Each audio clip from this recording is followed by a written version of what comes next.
दोस्तों, एक बार की बात है, एक लड़का जिसकी उम्र करीब 10 साल के आसपास थी, वो अपनी दादी की गोद में खुले आसमान के नीचे घर की छत पर लेटा था।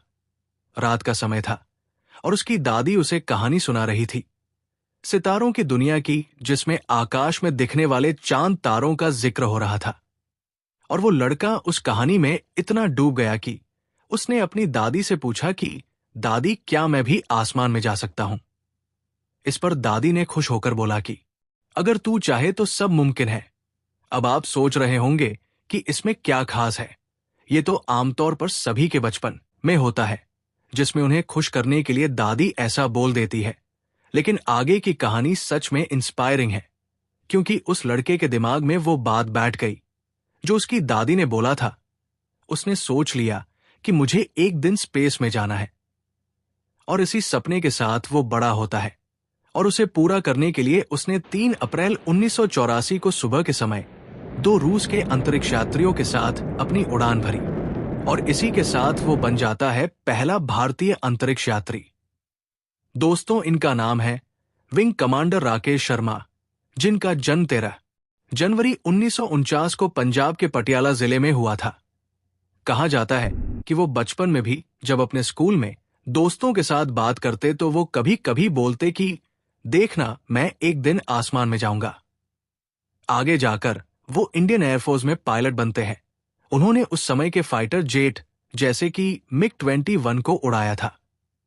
उनकी इस कुशलता को देखते हुए उन्हें चुना जाता है एक इंटरस्पेस मिशन के लिए, जिसे कंडक्ट किया जा रहा था सोवियत यूनियन के द्वारा एक इंटरकास्मोस प्रोग्राम के अंडर में, जिसमें उनके साथ थे 2 रशियन स्पेस ट्रैवलर्स, यूरी मालिसेव और जेनिट स्त्रकालोव, और तीनों बैठे थे सोयूज T-11 नामक एक यान में।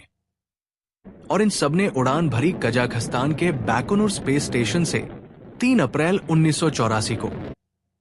राकेश शर्मा ने अंतरिक्ष में कुल 8 दिन, 21 घंटे और 21 मिनट बिताए। इस दौरान उन्होंने कई वैज्ञानिक प्रयोग किए जो भारत और रूस दोनों देशों के लिए महत्वपूर्ण थे। उन्होंने पृथ्वी की तस्वीरें ली, भारतीय कैमरे और उपकरणों की जांच की, और शरीर पर पड़ने वाले अंतरिक्ष के प्रभावों का भी अध्ययन किया।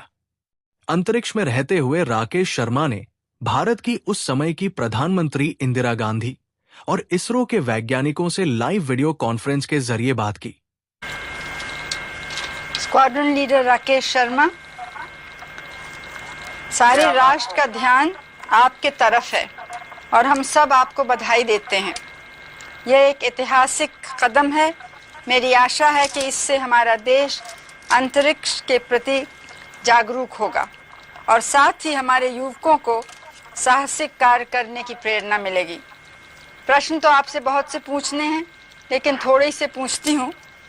ज़मीन पर तो आपकी ट्रेनिंग बहुत कठिन रही और एक वैसा ही वातावरण बनाया गया जैसे कि अंतरिक्ष में होता है। अब आप वास्तव में अंतरिक्ष में हैं, तो क्या वैसी ही हालत है या कुछ अलग लग रहा है? जी, पहले तो मैं भारत के नागरिक होने के नाते आपको धन्यवाद देता हूं, और मेरे क्रू मेंबर्स भी मेरे साथ आपको धन्यवाद देते हैं। इंदिरा गांधी ने पूछा, आप अंतरिक्ष से भारत को कैसे देखते हैं? राकेश शर्मा का जवाब आज भी हर भारतीय को गर्व से भर देता है। सारे जहां से अच्छा।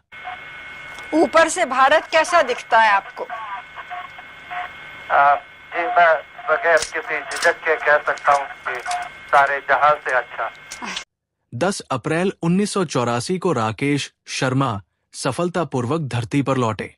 भारत लौटने के बाद उन्हें देश के सर्वोच्च शांतिकाल वीरता पुरस्कार अशोक चक्र से सम्मानित किया गया। दोस्तों, ये कहानी हम सभी के लिए एक इंस्पिरेशन है, जिसको सुनने के बाद हमें गर्व महसूस होता है।